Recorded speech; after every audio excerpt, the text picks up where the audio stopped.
When the Galactic Council first scanned Earth, they made a decision: humans were the weakest species in the galaxy. No claws, no venom, no armor, no natural weapons. Just soft skin and fragile bodies. Sound effect: alien ship whooshing. But when they began analyzing human myths, they discovered a terrifying truth. These weren't myths. They were warnings. Thunder sound effect. Today's story is about the day aliens discovered why humans are the galaxy's most dangerous species. Epic music sting. Act 1, The Arrival, 1 to 3:30. Ambient space sounds. Narrator. The year is 2157. The alien warship Vector enters Earth's orbit. Captain Zorax commands the vessel, a veteran from a warrior race that has conquered 47 planets. Earth? Should be easy. Zorax, alien voice filter. Scans complete. Species classification, Homo sapiens. Average strength, 2.3 units. No natural defenses detected. No venomous capabilities. No armored hide. Estimated conquest time, 6 rotations. Beeping sounds. Navigator. Captain, we're detecting strange files in human data archives. They've labeled them as mythology. Zorax. Mythology. Fiction. Irrelevant. Proceed with Invasion Protocol Alpha 7. Narrator. But Science Officer Kelran was curious. He opened those files. Greek mythology. Norse legends. Hindu epics. Japanese folklore. Aboriginal Dreamtime stories. KLRN. Captain, these myths are disturbing. Humans describe gods who can destroy planets, control oceans, manipulate time itself, and resurrect from death. Nervous alien sounds. Zorax. Foolish stories. Weak species create powerful fictional heroes. It shows their helplessness, their desperation. KLRN. But sir, every culture has these stories. Independently. For thousands of years. They all describe humans fighting, and defeating, beings far more powerful than themselves. Zorax. Coincidence. Launch the invasion. Narrator. And so they descended. Act 2, First contact goes wrong, 3:30 to 6:30. Dramatic transition music. Narrator. New York City. First landing zone. The massive alien ships cast shadows over skyscrapers. People panic, scatter, flee, exactly as expected. But then something unexpected happens. Sound of crowds quieting. An old man, maybe 70 years old, walks straight toward the alien landing party. No weapons. Just a calm smile. Old man. Welcome to Earth.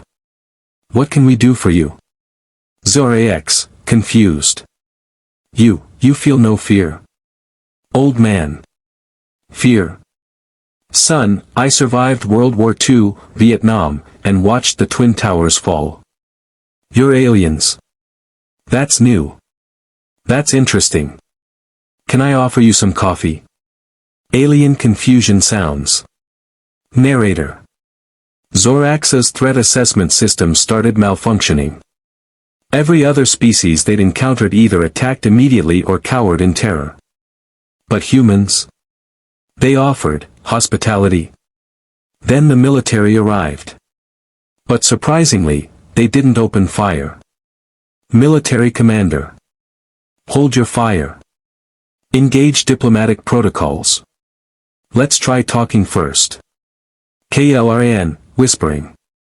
Captain, this species attempts diplomacy before violence.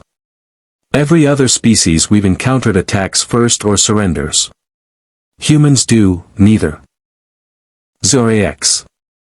It's a tactical delay. They're stalling while they prepare weapons. Narrator.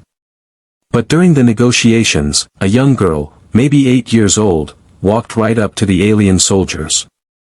Her mother tried to grab her, but the girl was fearless. "Little girl. Are you really from space? That's so cool. Do you have families?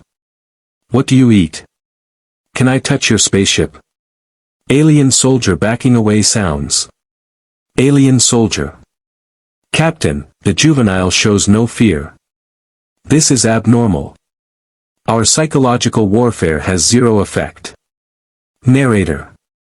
Zorax made a decision. Show of force.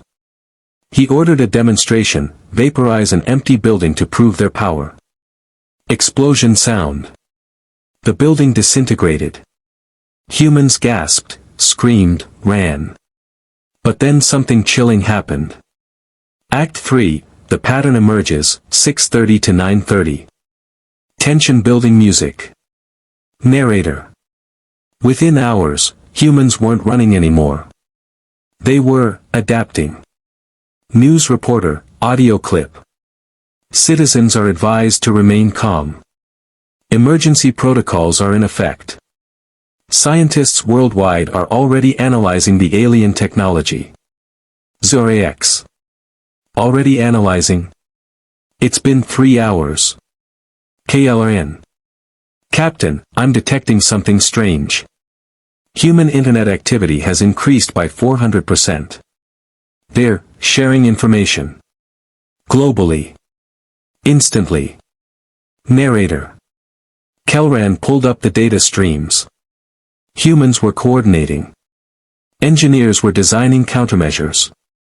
Scientists were hypothesizing about alien biology.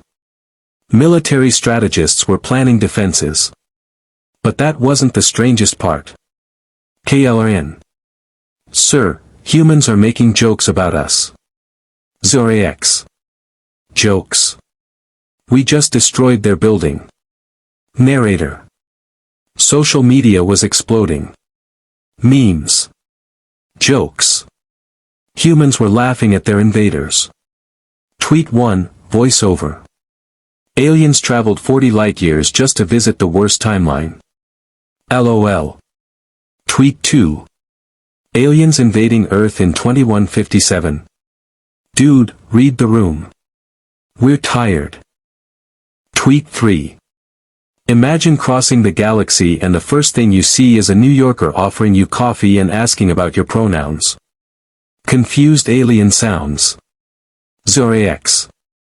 They're mocking us. We have superior technology. Superior weapons. KLRN. Captain. I've been studying their myths more carefully. There's a pattern. Humans, they thrive on adversity. Their greatest heroes aren't the strongest ones. They're the ones who face impossible odds and persist. Narrator. Kelran pulled up story after story. David versus Goliath. A shepherd boy defeating a giant warrior. Spartans at Thermopylae. 300 soldiers holding off an army of thousands. The Allied forces in World War II. Defeating fascism against overwhelming odds. The moon landing. Achieving the impossible because someone said, "We choose to go." KLRN. Captain, every human culture celebrates the same thing. The underdog. The weak defeating the strong. Not through power, but through stubborn, relentless, insane refusal to give up. Zorax. Fairy tales. Proceed with Phase 2. Narrator. Phase 2 was psychological warfare.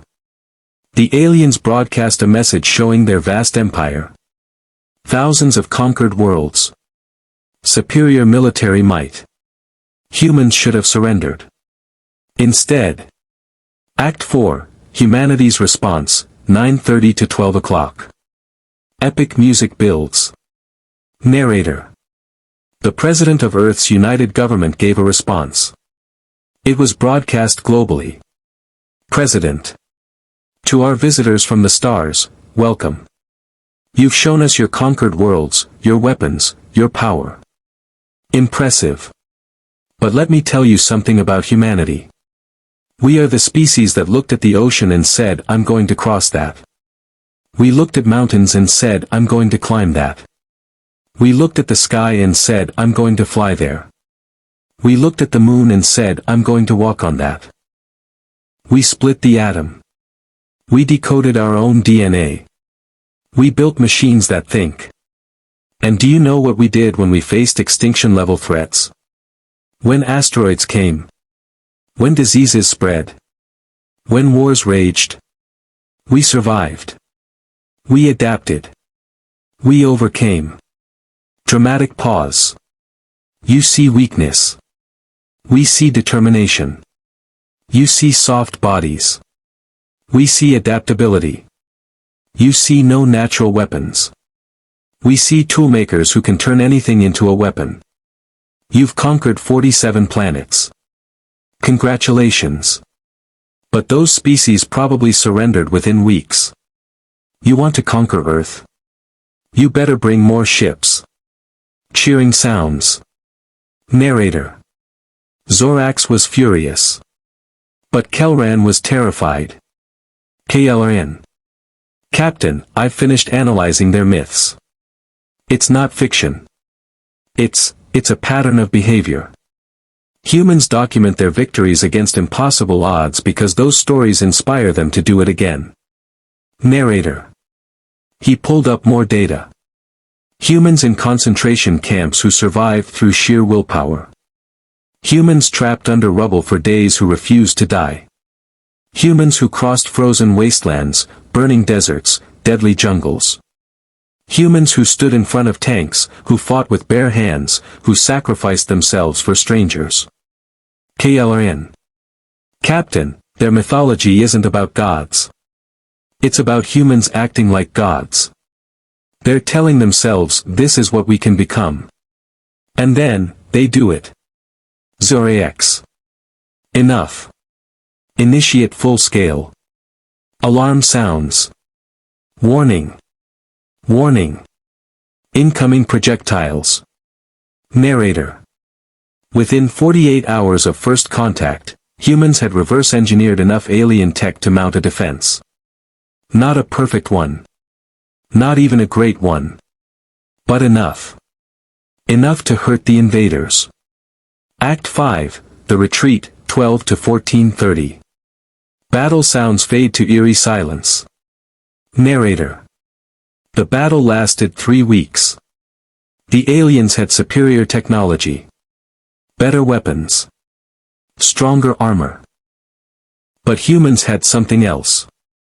They had pilots who flew damaged ships into alien vessels. They had soldiers who held positions long past the point of tactical sense. They had civilians who hacked alien systems, sabotaged supply lines, and refused to cooperate. They had scientists who worked 20-hour days finding weaknesses. And they had something the aliens couldn't understand.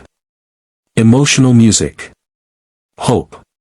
Irrational, illogical, stubborn hope. KLRN.